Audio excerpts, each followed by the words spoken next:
Kalau orang dan dalam warisan.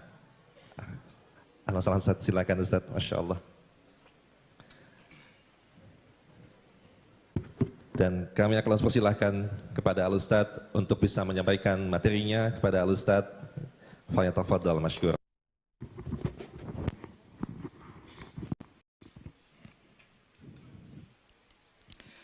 Bismillahirrahmanirrahim. Assalamualaikum warahmatullahi wabarakatuh. Alhamdulillahi ala ihsani wa syukru lahu ala taufiqihi wa amtinani. Asyhadu an la ilaha illallah wahdahu la syarika lahu ta'ziman li sya'nih. Wa asyhadu anna Muhammadan abduhu wa rasuluh da'ila ridwani. Allahumma salli alaihi wa ala alihi wa ashabihi wa ikhwani. Pada ibu-ibu yang dirahmati Allah Subhanahu wa taala dan juga bapak-bapak yang dimuliakan oleh Allah Subhanahu wa taala. Pada kesempatan kali ini kita akan bahas tentang bertakwa kepada Allah dalam terkait warisan ya, karena sebagaimana tadi sudah kita dengar ya, berbagai macam kasus terjadi gara-gara harta warisan ya. Terutama tadi kita lihat masalah tanah karena tanah memang mahal ya. Dan aset yang harganya selalu naik tanah, makanya ribut masalah tanah warisan. Kita tahu bahwasanya manusia memang diciptakan memiliki rasa cinta yang besar kepada harta. Sebagaimana firman Allah Subhanahu wa taala, wa tuhibbuna al-mala hubban jamma, kalian mencintai harta dengan cinta yang mendalam. Demikian juga firman-Nya, wa innahu lihubbil khairi lasyadid, sungguhnya manusia itu kecintaannya kepada harta sangat berat ya. Oleh karenanya ketika masalah warisan terkait dengan harta, maka potensi untuk terjadi keributan, pemutusan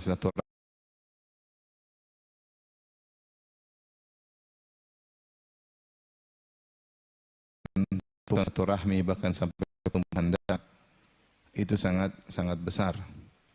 Kenapa? Karena manusia sangat cinta kepada harta, rakus kepada harta, ya, tidak ingin hartanya dikurangi, bahkan dia ingin mengambil harta orang lain. Jika ada celah sedikit pun untuk bisa mengambil harta, maka dia berusaha mengambil harta orang lain. Yang jadi masalah gara-gara harta warisan, maka bukan ribut dengan orang lain, tapi ribut dengan kerabat sendiri.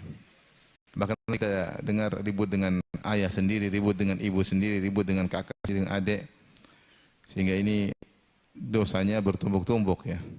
Ada ketidakadilan dalam bagian harta warisan, kemudian terjadi terputusnya tali silaturahmi. Dan ini semuanya adalah tumpukan dari dosa-dosa besar. Kita tahu bahwasanya memutuskan silaturahmi dosa besar, memakan harta kerabat, ya, harta orang lain jadi dosa besar, apalagi harta kerabat sendiri. Oleh karenanya mengenai pembagian, tata cara pembagian harta warisan, Allah langsung yang menghandlenya ya. Allah tidak berikan kepada Nabi sallallahu alaihi wasallam.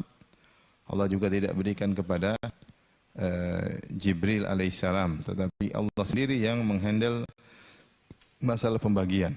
Bahkan pembagiannya sangat begitu detail. Sampai bilangan-bilangan pecahan-pecahan. Kita tahu dalam warisan ada bagian 1/2, ada 1/4, ya, ada 1/3, ada 2/3, ada 1/8, ada 1/6. Ini pembagian yang detail tentang pecahan-pecahan angka. Yang ini tidak kita dapati misalnya, bahkan Allah dalam masalah sholat 5 waktu, Allah tidak menyebutkan sholat duhur 4 rakaat, sholat asar 4 rakaat. Padahal bilangan-bilangan yang mudah, Allah pun tidak menyebutkan. Demikian juga ketika zakat, kita tahu zakat rukun Islam, itu pun Allah tidak menyebutkan bagian-bagian 2,5% misalnya, 1/40, Allah tidak sebutkan ya. Datang dalam penjelasan hadis-hadis Nabi sallallahu alaihi wasallam. Tetapi ketika terkait warisan, Allah jelaskan dengan detail angka-angka tersebut, angka-angka pecahan-pecahan tadi, disertai dengan perincian yang sangat detail. Hal ini kenapa tadi? Karena masalahnya besar, potensi bermasalah sangat tinggi. Dan potensi ini bisa menimbulkan penumpukan akumulasi dosa-dosa besar. Seperti tadi, memakan harta orang lain, memakan harta kerabat, memutuskan silaturahmi, berbuat zalim kepada yang lainnya, dan seterusnya. Makanya kalau kita lihat dalam Al-Quran, dalam surat An-Nisa, ya, Allah menyebutkan di antaranya pada surat An-Nisa ayat 11, kemudian ayat ke-12, itu dua ayat tentang warisan.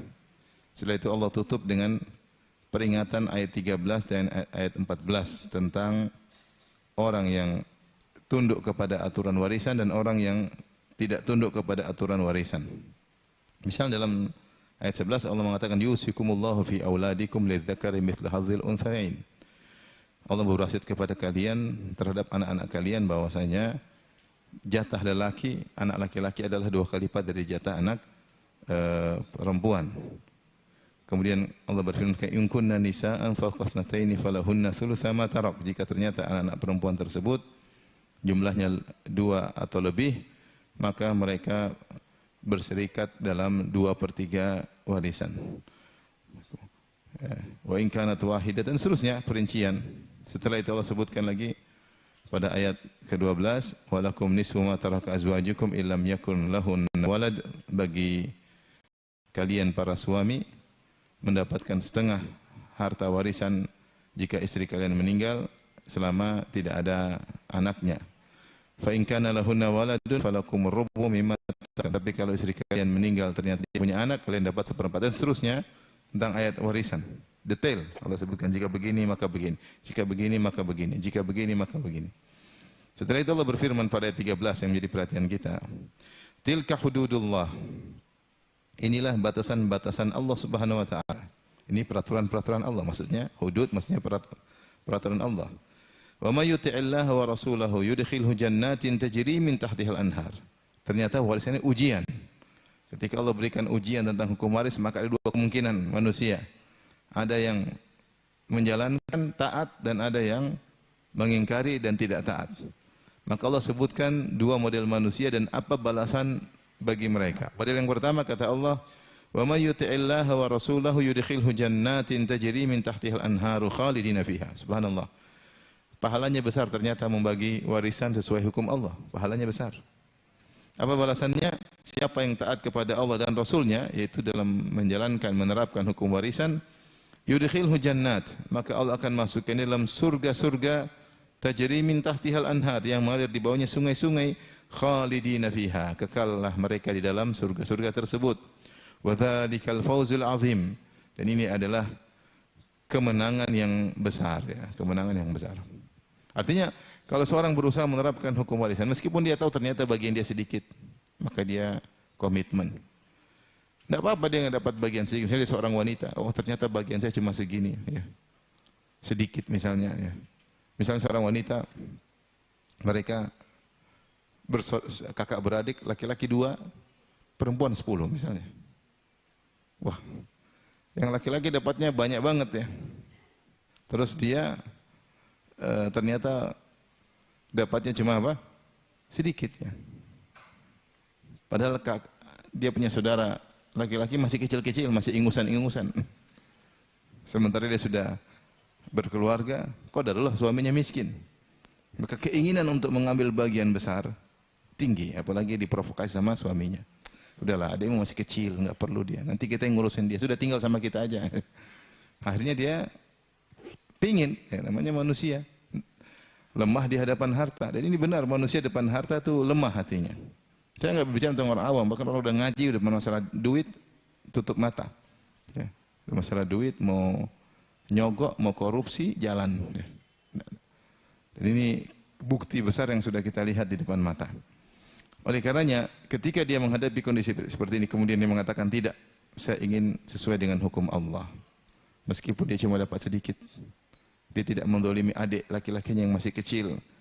Maka apa balasannya? yudkhilhu jannatin tajri min tahtihal anhar, maka Allah akan masukkan dia dalam surga yang mengalir di bawahnya sungai-sungai, khalidina fiha, dan mereka akan kekal di dalam surga tersebut. Wa dzalikal fawzul azim, dan inilah kemenangan yang agung, inilah kesuksesan yang sesungguhnya. Sukses sesungguhnya adalah masuk surga, bukan sukses adalah di dunia dapat harta banyak ternyata masuk neraka. Maka ini model manusia pertama yang mereka mampu mengalahkan hawa nafsunya dalam rangka untuk menjalankan syariat Allah dalam penerapan hukum waris. Model manusia kedua, wa may ya'sillaha wa rasulahu wa yata'adda hududahu yudkhilhu naran khalidan fiha wa lahu 'adzabun muhin. Barang siapa yang bermaksiat kepada Allah dan Rasulnya. Jadi kalau keluar dari jalur hukum waris, dia telah bermaksiat kepada Allah dan bermaksiat kepada Rasulullah SAW. Wa yata'adda hududahu, kemudian melanggar, keluar dari batasan-batasan Allah, melanggar peraturan-peraturan Allah dalam masalah warisan. Apa balasannya? Yudkhilhu naran, maka dia akan dimasukkan dalam neraka jahannam, khalidan fiha, kekal di dalamnya. Ya. Kekal di dalamnya. Kalau dia mengingkari hukum waris, dia benci hukum waris, dia bisa kafir. Dia bilang Allah tidak adil, ya, Allah hanya membela laki-laki, kami perempuan tidak dibela oleh Allah. Ini hukum apa? Ya, mengingkari bahkan mengejek hukum warisan, maka kekafir, kekal. Kalau dia tidak mengingkari, hanya sekedar hawa nafsu, ya. Saya tahu saya salah tapi tidak kafir, cuma dia melakukan dosa yang sangat besar. Ya, terancam untuk lama di neraka. Meskipun tidak kekal tapi terancam dia lama di neraka. Khalidan fiha, dia lama di neraka, walahu adzabun muhin, dan bagi dia adalah azab yang menghinakan. Ya, bagi dia azab yang menghinakan. Percuma dapat harta di dunia banyak tapi dihinakan oleh Allah Subhanahu wa taala. Ya, wa may yuhinillahu famalahu min mukrim. Siapa yang dihinakan Allah maka tidak ada yang bisa memuliakannya. Maka ini ayat-ayat sangat tegas dan mengerikan bagi orang-orang yang kemudian tidak bertakwa kepada Allah ketika tidak mau berhukum dengan hukum waris, ya. Dan banyak ayat-ayat umum yang menjelaskan tentang hal ini, seperti firman Allah Subhanahu wa taala, "Wa ma kana lil mu'minin wa la mu'minatin idza qadallahu wa rasuluhu amran ay yakuna lahumul khiyaratu min amrihim."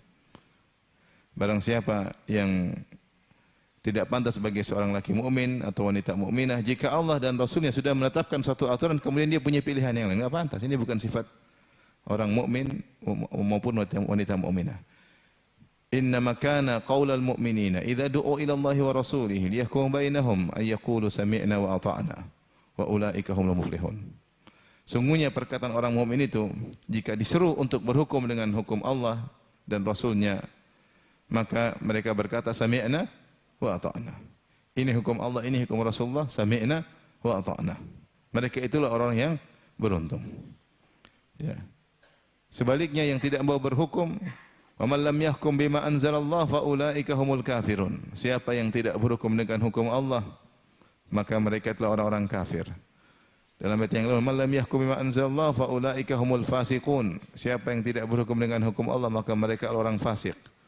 Wa man lam yahkum bima anzalallah fa ulaika humuz zalimun. Siapa yang tidak berhukum dengan hukum Allah, maka mereka adalah orang-orang yang zalim. Ini terkait dengan penerapan hukum Allah. Dan sebagaimana saya katakan bahwasanya perkara masalah penyimpangan dalam hukum waris maka sangat banyak terjadi karena manusia gugur, ya, imannya jatuh ketika berhadapan dengan harta, dengan harta. Apalagi harta warisan tersebut sangat banyak. Maka perlu bagi kita untuk membahas tentang permasalahan ini, tentang syubhat-syubhat yang disampaikan, ya, yang menjadikan sebagian orang berani untuk melanggar aturan Allah Subhanahu wa taala. Selain ada syahwat karena ingin dapat harta, mereka juga terkena syubhat yang melegalkan mereka untuk membagi warisan tanpa aturan Allah Subhanahu wa taala.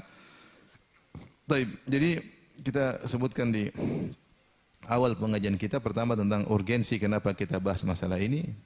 Poin pertama sudah kita singgung tadi, terlalu banyak pertikaian, perkelahian sampai pertumpahan darah gara-gara masalah warisan. Yang kedua, bahwasanya masalah warisan yang langsung menghandle siapa? Allah Subhanahu wa taala. Kemudian yang ketiga, bagaimana bahayanya orang yang melanggar aturan ini, maka terancam dengan neraka jahanam. Ya, kalau dia benci, dia tidak suka dengan syariat ini, dia benci keputusan Allah, maka ini bisa sampai pada derajat kafir. Kemudian yang keempat, ya, betapa banyak ya, kezaliman yang dirasakan. Sebagian orang dizalimi tatkala masalah warisan. Misalnya yang dizalimi, saya contohkan. Contohkan misalnya masih kecil dia dizalimi. Kakak-kakaknya ngambil apa? Harta warisan. Dia tidak dapat. Ini contoh. Contoh dizalimi ternyata dia seorang wanita. Kakak tuanya laki-laki yang pegang harta sehingga adik perempuannya tidak dikasih. Dengan berbagai macam alasan lah. Kamu perempuan nanti suamimu yang urus. Atau kamu jangan, saya kasih kamu nanti suamimu ambil. Ini kan suamimu kan orang luar, kita bukan kerabat, kita ya enggak usah lah. Biar ya, seperti itu. Ini wanita banyak juga dizalimi. Di antara yang terzalimi adalah harta warisan tidak dibagi-bagi, padahal di antara ahli waris ada yang miskin yang butuh untuk segera mendapatkan haknya karena dia menggunakan. Kalau dia jomblo, dia ingin nikah, ingin beli apa? Ingin beli mahar, ya. Kalau dia sudah nikah mungkin dia miskin, atau dia sudah kaya tapi dia ingin mengembangkan usaha. Dia butuh dengan uang tersebut, ternyata dizalimi, ditunda-tunda. Ditunda-tunda. Ini banyak kejadian seperti ini. Warisan tidak dibagi-bagi sampai generasi itu mati semua. Kita mati semua. Berubah kepada generasi apa? Berlanjut pada generasi cucu. Generasi anak mati semua, berlanjut pada generasi cucu, ribut semakin parah karena semakin tidak jelas. Mau dirunut satu persatu semakin sulit. Semakin sulit dan potensi yang terzalimi semakin banyak. Ya. Sebaliknya ada yang merasa terzalimi padahal tidak dizalimi, seperti sebagian perempuan dapat bagian, kenapa cuma setengah? Kenapa cuma satu? Kalian 2 kali lipat. Dia merasa terzalimi padahal dia tidak dizalimi. Sehingga urgensi kita untuk belajar mengingatkan diri kita sendiri terkait warisan sangat besar. Taib.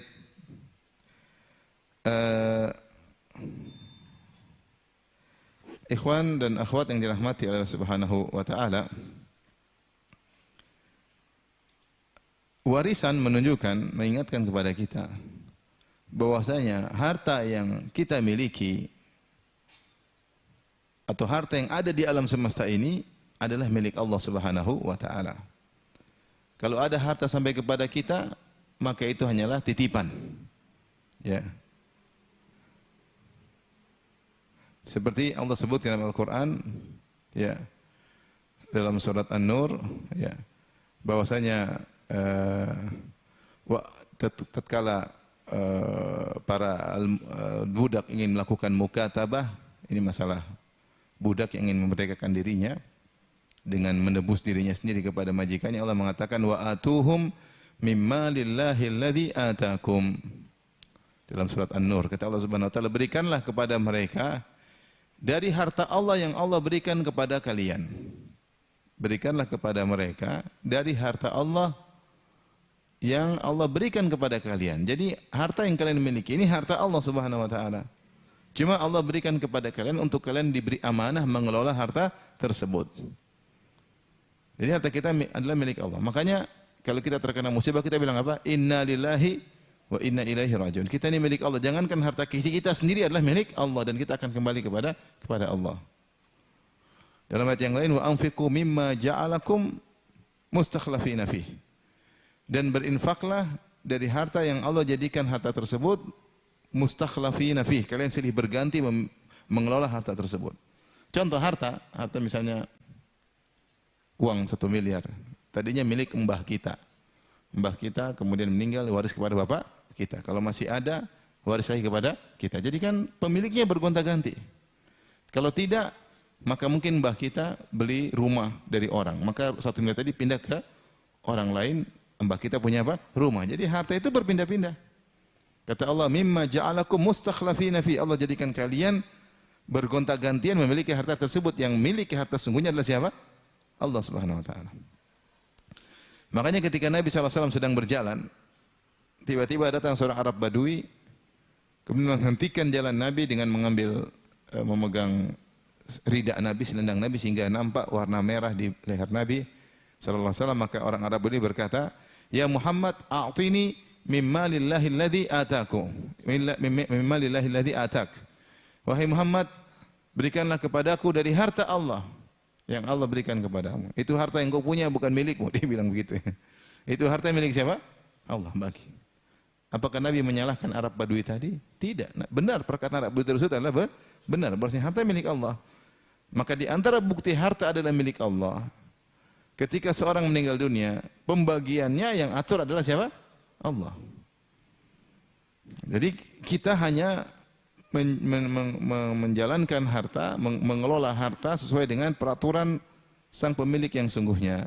Makanya Allah mengatur, kalau kau punya harta kau enggak boleh mubadzir, enggak boleh beli macam-macam yang berlebihan. Ya, tidak boleh begini, tidak ada aturannya. Kalau kau meninggal sudah selesai. Harta itu diatur langsung oleh Allah, ada aturannya karena dialah sang pemilik sesungguhnya, sang pemilik sesungguhnya. Maka ini harus kita yakini bahwasanya harta kita adalah milik Allah. Oleh karenanya masalah pembagian harta bagi orang yang sudah meninggal dunia, masalah warisan yang ngatur langsung Allah Subhanahu wa taala. Kemudian yang berikutnya, ya, seorang bersyukur kepada Allah ketika dia tahu ketika dia meninggal yang atur urusannya Allah Subhanahu wa taala. Dia bersyukur karena kalau dia bagi-bagi dengan aturan dia sendiri, khawatir anaknya ada yang cemburu. Kenapa sekian? Kenapa sekian? Sudah yang akan ngatur siapa? Allah. Dan Allah yang lebih tahu. Wa huwa ahkamul hakimin. Ya. Allah adalah sebijak-bijaknya yang terbijak. Yang paling bijak adalah siapa? Allah. Wa man ahsanu minallahi hukman.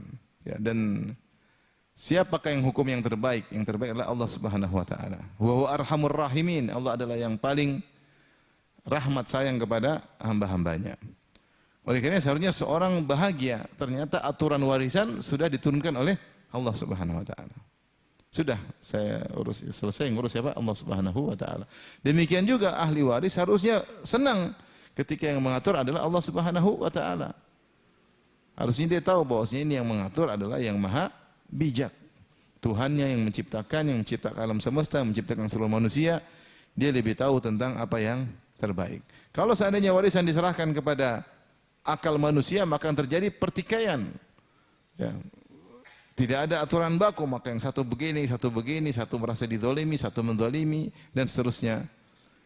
Maka kita seharusnya bahagia ketika kita tahu bahwasanya yang mengatur aturan warisan adalah Allah Subhanahu wa taala. Taib, yang berikutnya yang perlu kita ingat juga ya, bahwasanya bahayanya memakan harta orang lain ya. Dan ini hadis tentang hal ini sangat banyak. Bahayanya makan harta orang lain. Ya, seperti misalnya kita makan harta anak yatim. Anak yatim punya warisan, kita ambil, karena kita omnya, kita kelola, kita makan. Allah berfirman, "Innal ladzina ya'kuluna amwalal yatama zulman innama ya'kuluna fi butunihim nar." Ini terkait dengan warisan. Warisan anak yatim yang dipegang oleh walinya kemudian dikelola ternyata tidak adil dalam mengelolanya. Kata Allah, sungguhnya innal ladzina ya'kuluna amwalal yatama zulman, sungguhnya yang makan harta anak yatim itu harta warisan mereka. Zulman dengan kezaliman. Innama ya'kuluna fi butunihim nar, sungguhnya mereka memakan api dalam perut mereka. Itu mereka masukkan api dalam perut mereka, wa sayaslawna sa'ira, dan mereka akan masuk dalam neraka jahanam. Ngeri. Makan harta orang lain ngeri. Demikian juga dalam hadis Rasulullah SAW mengatakan, aku tidak tahu kalau kalian innakum takhtasimuna ilayya fala'ala ba'dhum alhana bihujjatihi. Saya tidak tahu kalau kalian sedang bertahkim, yaitu mempermasalahkan masalah kalian kepada aku, saya tidak tahu bagaimana hati kalian. Bisa jadi sebagian lebih jago bicara, lebih jago berargumentasi, lebih mengerti ngomong daripada yang satunya, sehingga aku pun berhukum untuk memenangkan dia. Maka siapa yang aku berikan kepada dia bagian dari saudaranya, sungguhnya dia telah mengambil qit'atan minan nar, dia telah mengambil potongan dari api neraka. Apalagi sampai disertai sumpah ini, sumpah anu, mengerikan. Siapa yang dia tahu itu bukan hak dia, dia ambil, maka dia telah mengambil bagian dari apa? Neraka Jahannam. Bahkan dalam sebagian hadis ketika orang bersumpah untuk mengambil hak orang lain, Rasulullah mengatakan sungguh dia telah mengambil bagian dari neraka. Ada yang berkata, ya Rasulullah, walau qadhiban min arak. Bagaimana kalau saya ambil darinya cuma sekedar satu batang siwak, mungkin 1 real 2 real.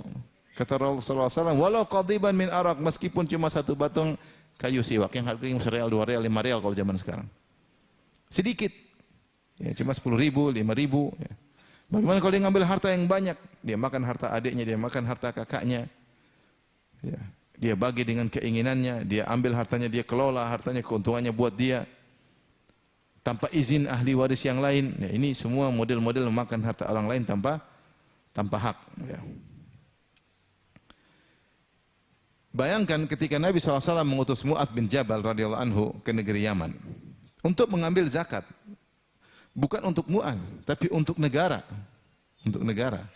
Jadi ngambil harta zakat yang memang itu kewajiban muzakki, kewajiban sang pembayar zakat.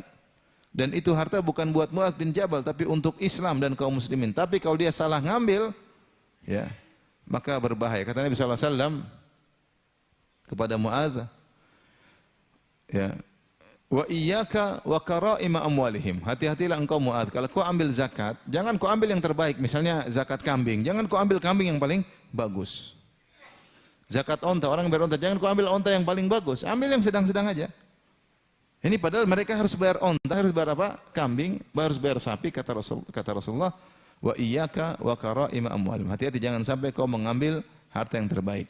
Kalau kau ambil harta yang terbaik, padahal mereka harus bayar, tapi kau ambil yang terbaik, jangan sampai mereka mendoakan keburukan bagimu. Nabi mengatakan, wattaqi da'watal mazlum, waspadalah dari doa orang yang terzalimi. Fa innahu laisa bainaha wa bainallahi hijab. Tidak ada perantara antara dia dengan Allah. Langsung diterima. Langsung diterima. Ini bukan ngambil harta orang untuk pribadi, bukan. Dia menjalankan tugas mengambil harta zakat, tapi ngambilnya yang paling bagus. Itu pun kata Nabi bahaya. Berarti kau telah menzalimi dia, harusnya kau mengambil harta yang sedang-sedang. Itu pun bukan untuk dikantongi oleh Mu'adz bin Jabal, tapi untuk diberikan kepada negara. Tidak boleh sembarangan, tidak boleh zalim. Gimana kalau ngambil korupsi masuk ke kantong? Iyadzubillah. Mengerikan. Mengerikan. Kata Nabi, berwaspadalah dengan doa orang yang dizalimi. Karena tidak ada penghalang antara dengan Allah Subhanahu wa taala. Jadi orang yang dizalimi, dia laporkan syakwanya, laporkan tentang penderitaannya, bukan dia sampaikan kepada petugas, enggak, dia sampaikan langsung kepada Allah yang telah menciptakan alam semesta, yang telah mengangkat langit tanpa ada tiang. Allah mendengar keluhannya, lalu Allah kabulkan. Dan ini banyak kejadiannya. Kejadian seperti itu banyak ya. Saya pernah diceritakan ada seorang DKM masjid. Dia cerita dulu, saya punya ayah, saya punya paman. Ketika pembagian harta warisan ya dari kakek, maka paman saya ngambil, bapak saya enggak kebagian. Jadi mereka bersenang-senang, mereka kaya raya, kita dalam kondisi apa? Miskin. Subhanallah, setelah itu Allah binasakan mereka satu persatu. Ini kecelakaan lah, ini jatuh di mana lah, ini sampai habis mereka. Tetapi yang menakjubkan, kebanyakan orang seperti ini ketika dihukum oleh Allah di dunia sebelum di akhirat, mereka tidak menyangka itu hukuman. Saking begitunya Allah beri hukuman dengan pelan-pelan, seakan-akan satu yang natural. Seakan satu yang natural, sehingga mereka sama sekali tidak mengkaitkan bahwasanya hukuman yang saya alami ini terkait kezaliman yang saya lakukan. Tidak sama sekali. Itu yang musibah. Kalau orang tahu sadar, oh ini karena saya zalim dulu, itu masih baik, kemungkinan untuk bertobat besar. Tapi ketika dia tidak menyadari hal ini, dilupakan oleh Allah. Mungkin saking banyak maksiatnya, saking hitam hatinya, sehingga dia tidak mengambil ibrah, sehingga dia menyangka ini perkara biasa aja. Dia lihat kakaknya sudah tewas, dia itu kakak celaka. Adiknya tewas, dia merasa ini bukan karena kezaliman yang mereka lakukan. Waliyadzubillah, mengerikan. Ya. Allah la ansurannaka walau ba'dahin. Allah akan menolong orang yang terzalimi meskipun tidak sekarang. Akan ada waktunya Allah akan menolong. Maka bahaya kita menzalimi orang. Saya tadi berbicara, Nabi mengingatkan Mu'adz bin Jabal, Nabi sallallahu alaihi wasallam mengingatkan Mu'adz bin Jabal radhiyallahu anhu terkait dengan harta zakat, gimana lagi dengan harta orang lain. Dia bisa berdoa, bagaimana lagi dengan harta kerabat sendiri. Saya dengar kisah ada yang ceritakan tentang ada seorang berkeluarga hanya punya anak 2 laki-laki. Satu sudah berkeluarga, anaknya satu belum. Kemudian meninggallah kedua orang tuanya, meninggalkan warisan. Bapaknya meninggalkan warisan yang besar. Kemudian adiknya kok nggak dibagi-bagi, maka dia datang kepada kakaknya. Kak, apakah ada warisan buat saya? Kakaknya bohong, dia bilang enggak. Abi sudah tulis wasiat atau keputusan bahwasanya seluruh harta buat kakak. Kakak punya istri, punya anak-anak, kamu kan masih bujang. Kata benar, benar. Padahal dia bohong. Maka dia pun keluar dari kakaknya, kemudian dia berdoa, dia mengangkat wajahnya ke langit, mengangkat kedua tangannya, dia bilang, ya Allah, jika kakakku benar, maka berkahilah hartanya. Ya. Tapi kalau dia tidak benar, ya Allah, hancurkan dia.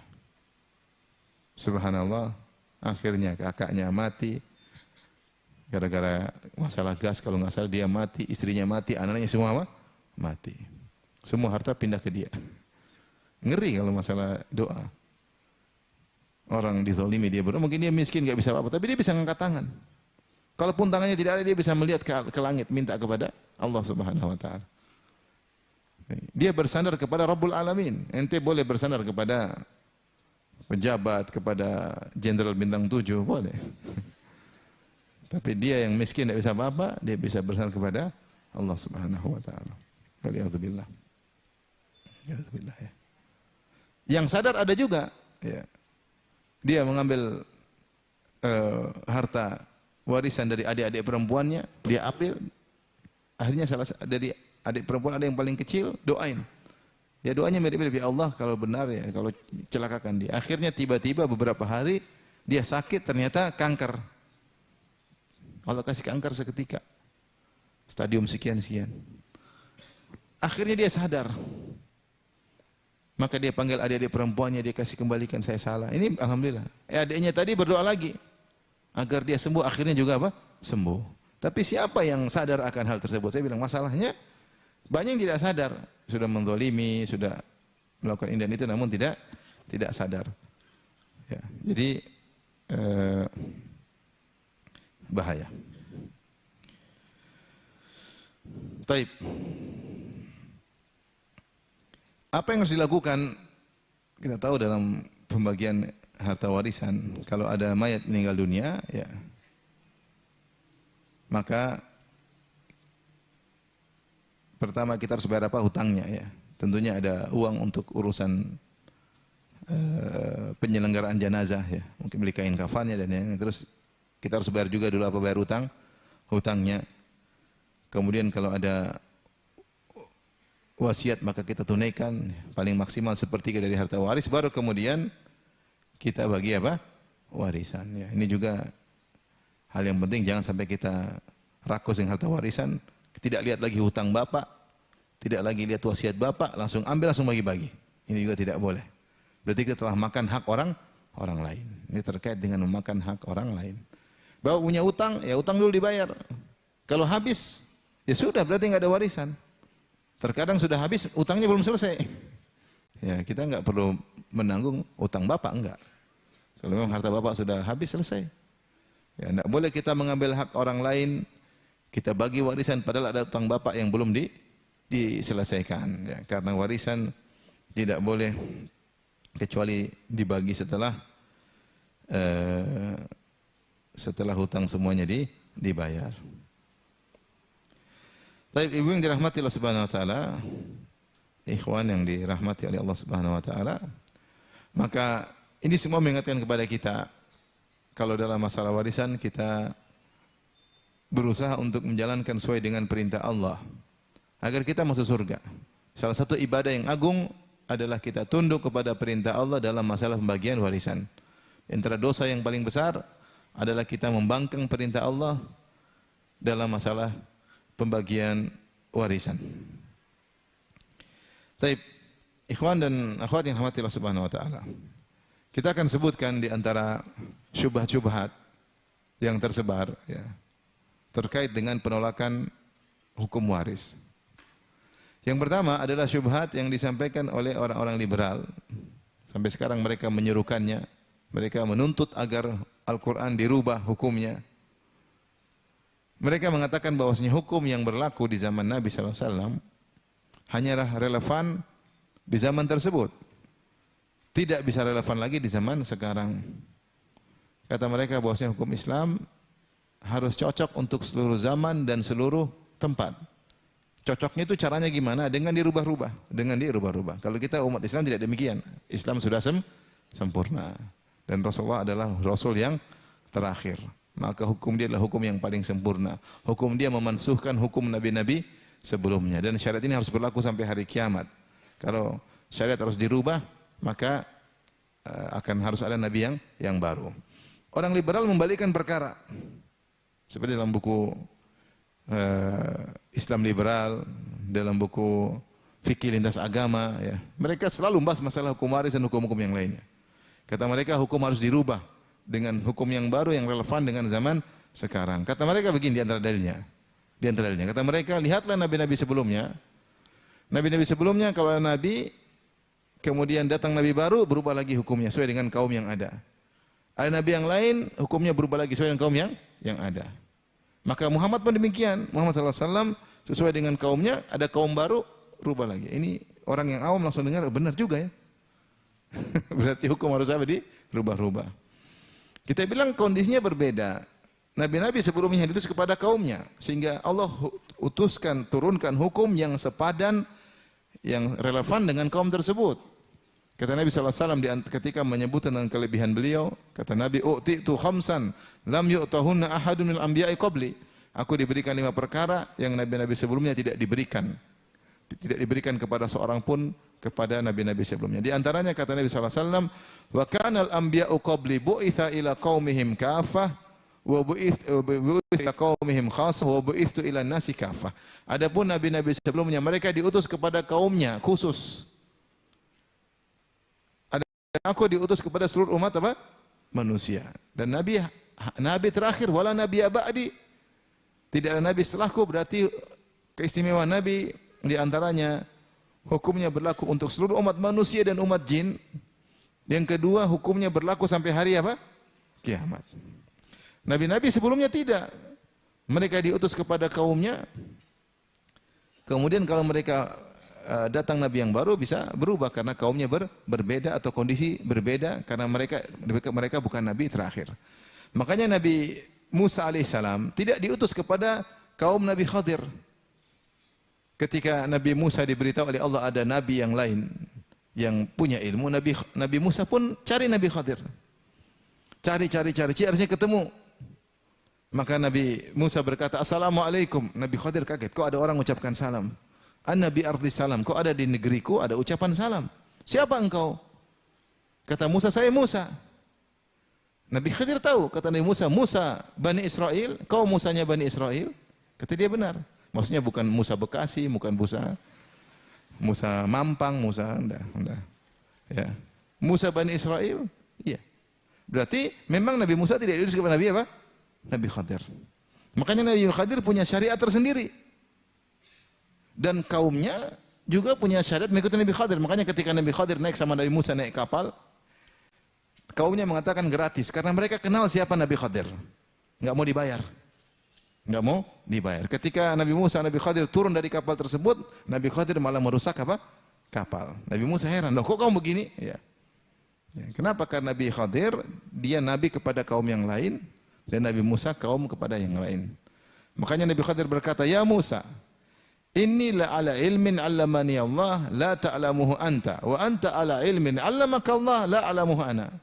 Atau kama qala. Dia berkata, "Wahai Musa," kata Nabi Khadir alaihissalam, "aku punya ilmu yang Allah ajarkan kepadaku yang kau tidak tahu.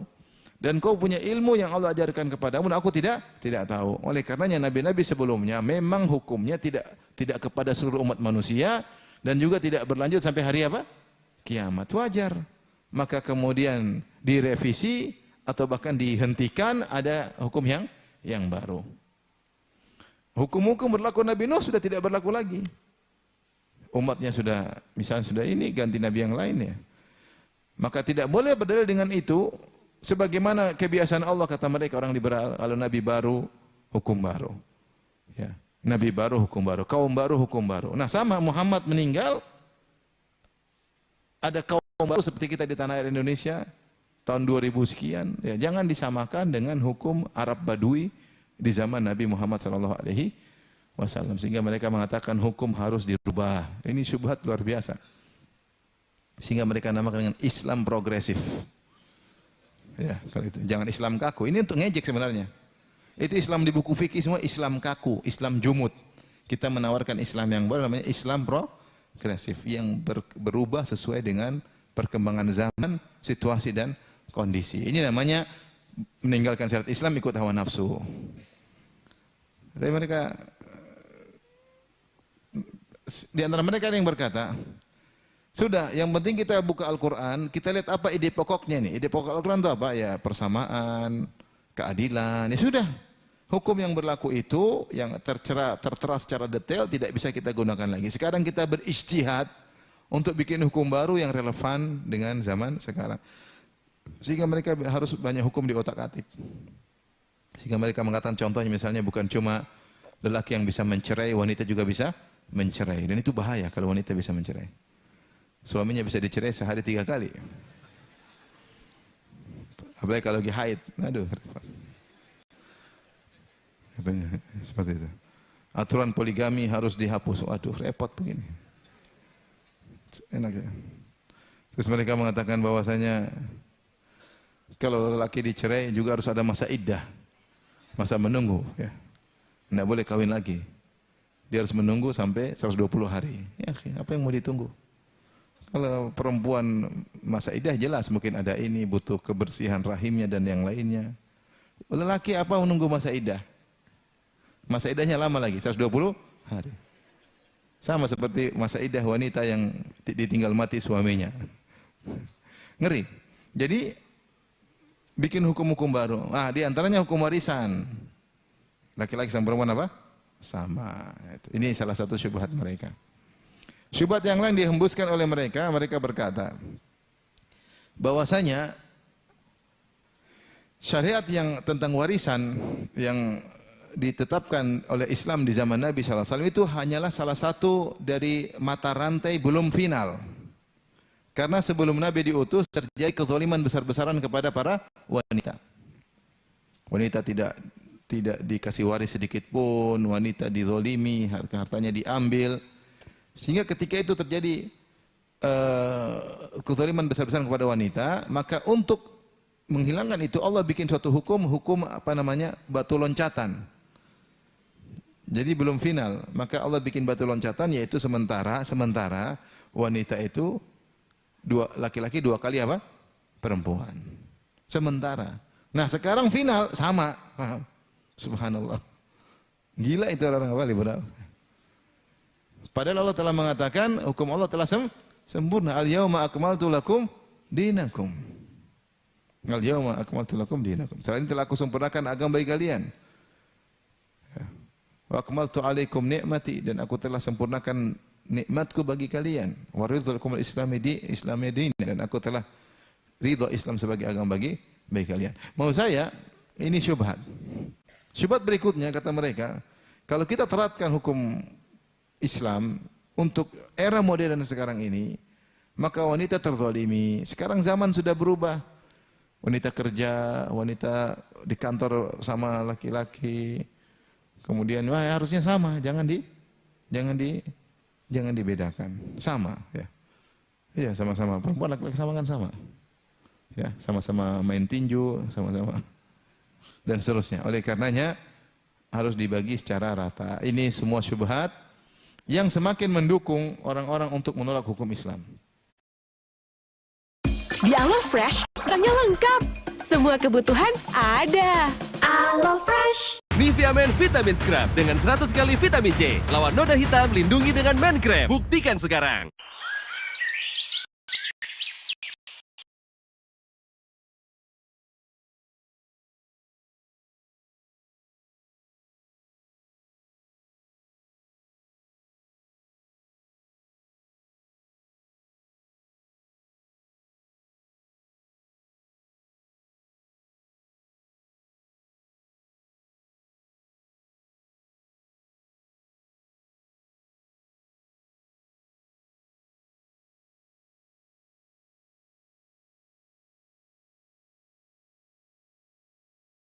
nikmati dan aku telah sempurnakan hukum Islam di kantor sama laki-laki.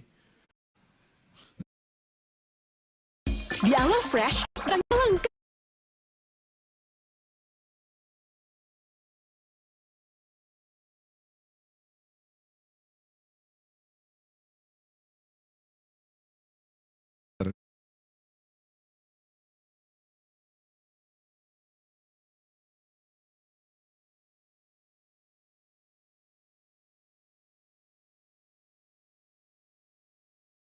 Kait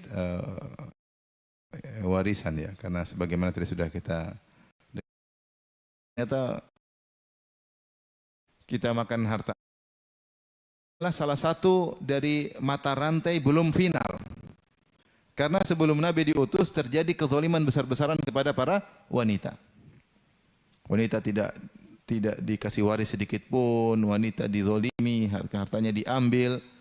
Sehingga ketika itu terjadi kezaliman besar-besaran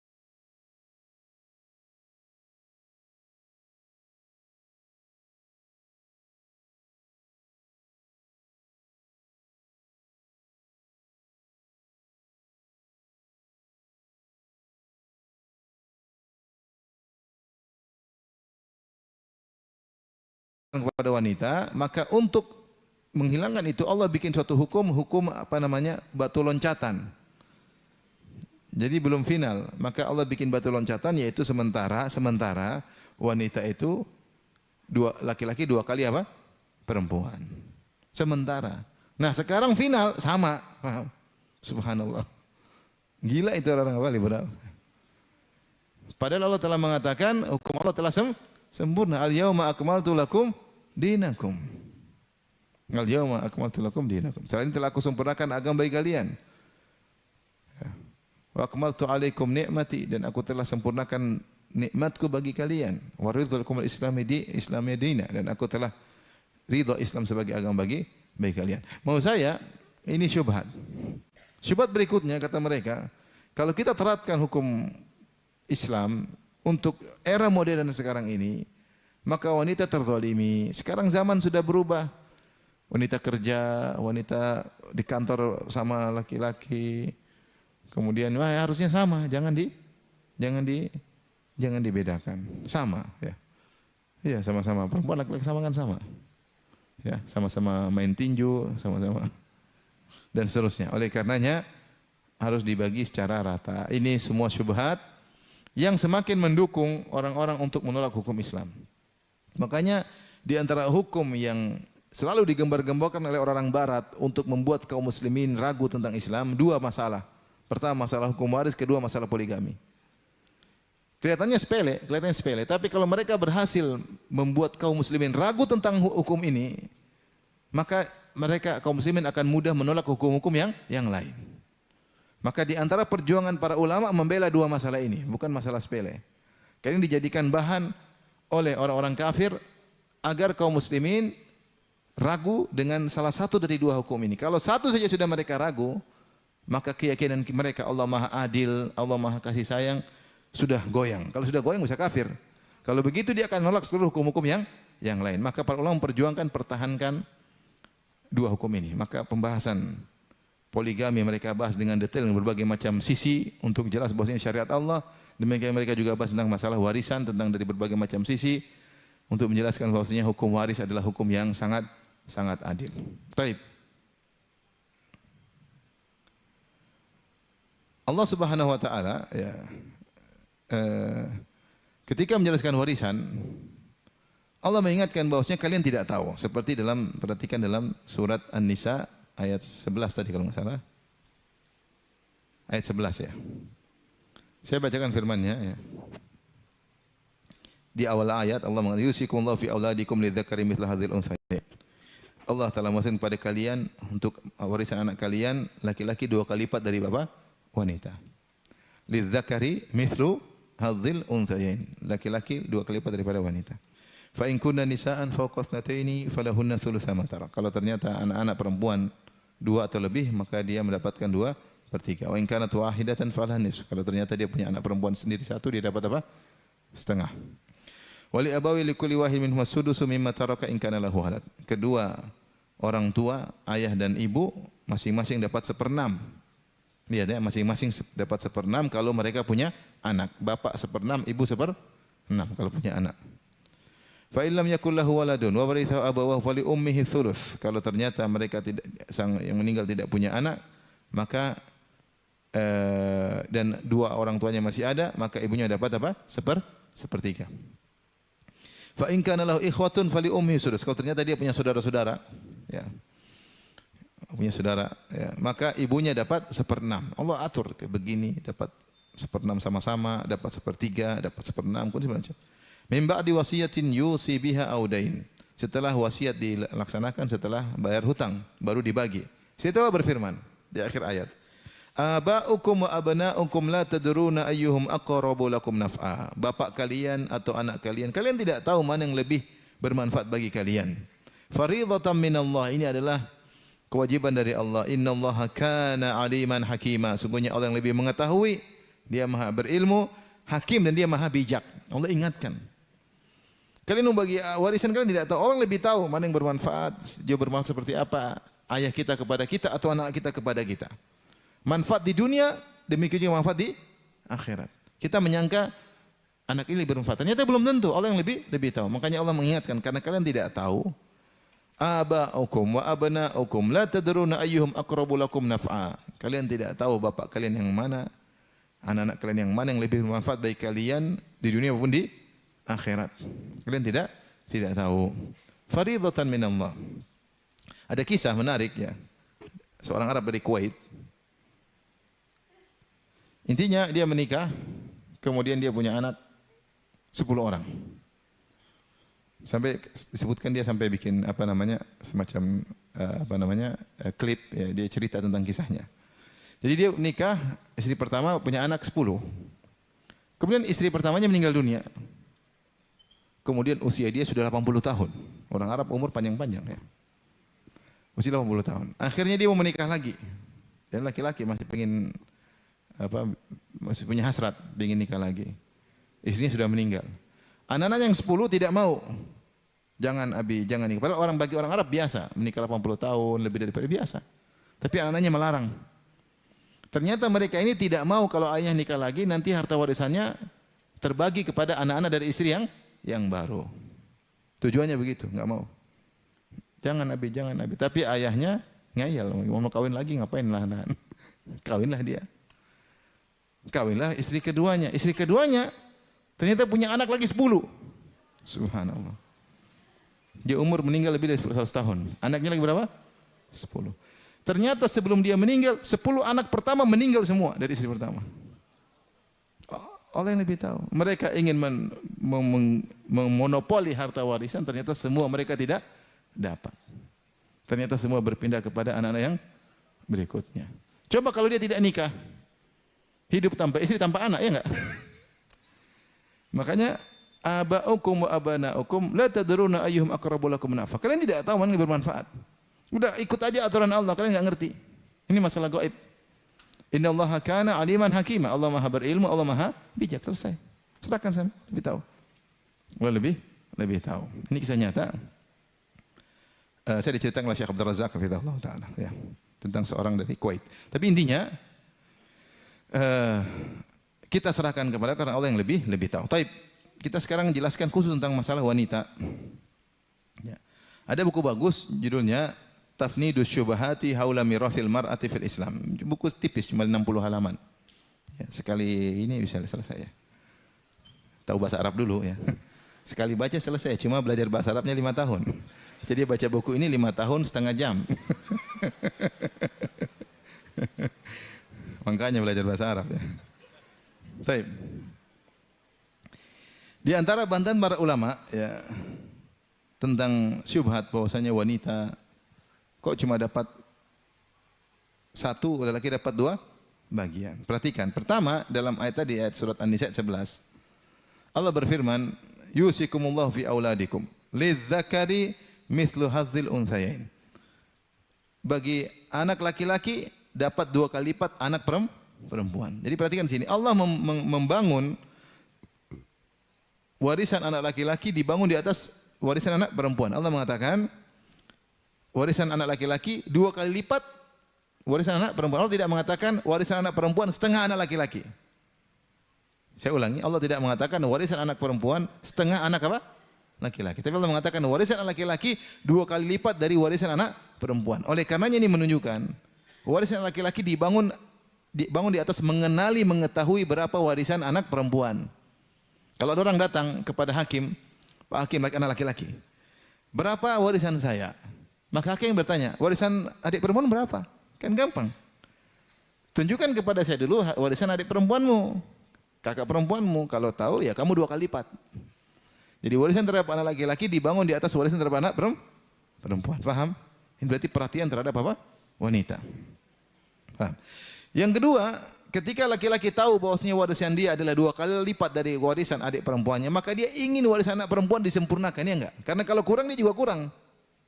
Kalau bisa ditambah biar juga bertambah. Tapi ini membuat dia akhirnya berusaha untuk memberikan warisan kepada adik perempuannya secara sempurna. Ini kalau hakim yang benar ya, hakim Islam. Dia tanya, berapa warisan adik perempuanmu? 100 juta. Ya udah kamu 200 juta. Oh begitu Pak Hakim ya? Enggak, adik perempuan saya 150 juta. Ya udah kamu 300. Enggak, adik perempuan saya 300. Kamu 600. Jadi dia berusaha menyampaikan harta kepada adik perempuannya atau kakak perempuannya dengan apa? Sempurna. Ya, dengan sempurna karena dia ingin juga dapat sempurna. Taib ini yang pertama. Yang kedua, lihatlah ketika seorang wanita ya kemudian dapat setengah atau 1, laki-laki 2 kali lipat. Wanita ini, kalau laki-laki begitu dia menikah, harta warisan mau habis.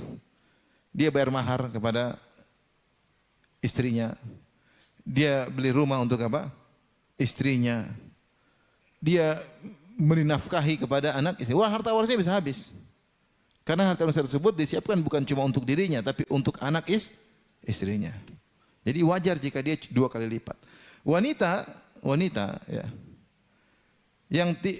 yang dapat warisan, dia tidak kerja apa-apa, dia dinikahi, dia dapat bonus lagi, warisannya aman, dapat bonus mahar, kemudian tinggal duduk di rumah santai-santai, maksudnya bukan santai, maksudnya ngurus anak maksudnya. Terus yang nafkahi siapa? Suaminya. Sehingga harta warisnya tidak berkurang. Di sini keadilan Allah. Allah melihat apa? Situasi masyarakat yang benar seperti itu. Perempuan ngurus rumah, lelaki cari nafkah. Makanya orang yang mengatakan harus sama laki-laki perempuan, biasanya ini orang-orang yang suruh istrinya juga kerja. Ya. Biasanya ini orang-orang yang tidak menghormati wanita, maunya kamu juga. Makanya dia menyamakan dirinya dengan perempuan. Islam, perempuan dan laki-laki bukan kompetitor, tapi partner. Kita bukan kompetitor, partner perempuan, partnernya dia di rumah, laki-laki di luar. Makanya orang selalu berfatwa, orang liberal yang bilang harus sama. Apa pikiran mereka? Perempuan harus keluar, jangan di rumah aja keluar. Enggak usah ngurus anak, enggak usah urus. Terus anak siapa yang ngurus? Pembantu juga kerja. Untuk perempuan akhirnya amburadul. Mereka pingin tatanan masyarakat rusak. Sehingga timbullah penyakit-penyakit sosial. Kalau perempuan di luar rumah akhirnya zina, akhirnya ini selingkuh dan macam-macam. Terjadi itu. Makanya mereka menggebu-gebu untuk berfatwa laki-laki perempuan sama saja. Allah Maha Adil, Allah yang lebih tahu dan terbaik bagi makhluk-makhluk ciptaannya. Paham? Paham tidak? Saya tanya ibu-ibu bukan bapak-bapak. Bapak-bapak paham dari tadi. Ini yang sering menolak hukum warisan itu ya siapa? Ibu-ibu. Baik. Yang berikutnya di antara bantahan, di antara keistimewaan buku ini, dia menyampaikan bahwasanya pernyataan persangkaan orang awam bahwasanya wanita, lelaki selalu dapat 2 kali lipat dari wanita, itu tidak benar. Tidak benar. Terkadang dalam ilmu waris, terkadang lelaki 2 kali lipat dari wanita. Terkadang wanita lebih banyak dari laki-laki. Terkadang laki-laki dan wanita sama. Terkadang perempuan dapat, laki-laki nggak dapat. Jadi kalau kita belajar ilmu waris, ternyata tidak selalu laki-laki 2 kali lipat dari apa? Wanita. Tidak selalu. Terkadang perempuan lebih banyak daripada laki-laki dalam sebagian kondisi. Terkadang laki-laki dan wanita sama. Terkadang wanita dapat, laki-laki tidak dapat. Dia sebutin contoh-contohnya di sini. Beliau sebutkan misalnya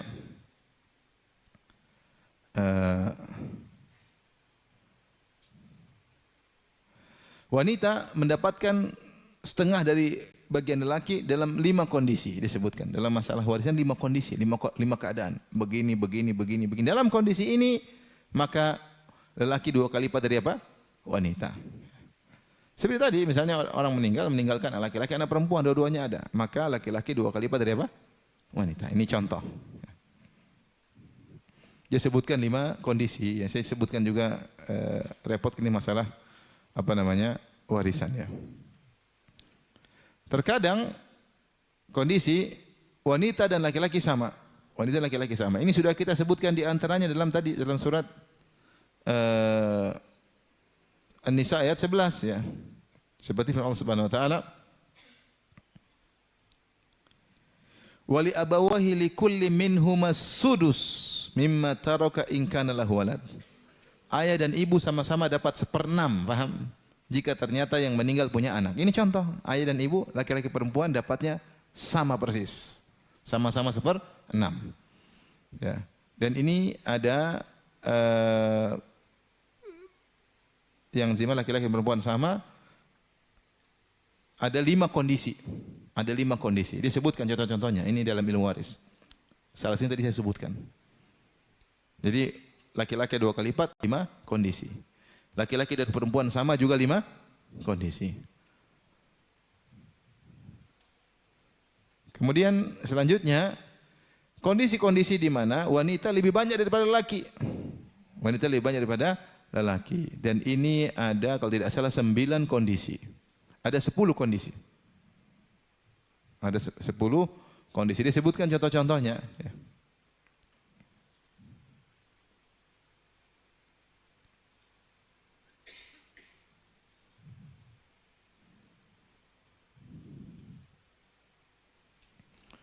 Ini nanti tentang masalah. Tapi intinya dalam 9 kondisi ya, ternyata perempuan bisa lebih banyak daripada lelaki. Kemudian dia sebutkan ada kondisi yang terakhir. Ada 7 kondisi. Ya, 7 kondisi. Bahwasanya wanita mewarisi, adapun lelaki tidak mewarisi. Contoh misalnya disebutkan contoh pertama, ada seorang meninggal, dia meninggalkan ahli waris pertama anak perempuan. Kemudian saudari kandung perempuan dan saudara sebapak. Jadi anak perempuan, kemudian saudari kandung, kemudian saudara laki-laki sebapak. Ya.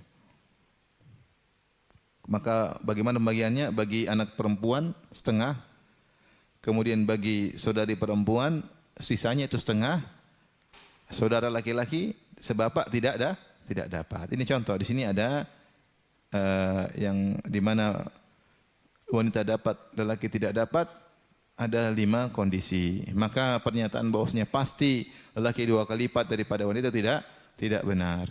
Intinya inilah ikhwan dan akhwat yang Allah Subhanahu wa taala yang saya sampaikan, bahwasanya seorang bertakwa kepada Allah, yakin bahwasanya harta ini milik Allah. Allah yang lebih mengerti tentang bagaimana pembagian yang benar. Allah yang menciptakan makhluknya, dia lebih tahu tentang makhluknya. Ala ya'lamu man khalaq, bukankah yang menciptakan lebih tahu tentang ciptaannya. Adapun pernyataan orang-orang yang tidak benar, yang membuat ragu tentang ilmu waris, mereka tidak mengerti dan mereka biasanya memandang dari satu kemaslahatan sebagian sisi, tidak memandang secara makro tetapi secara mikro, secara kasus per kasus.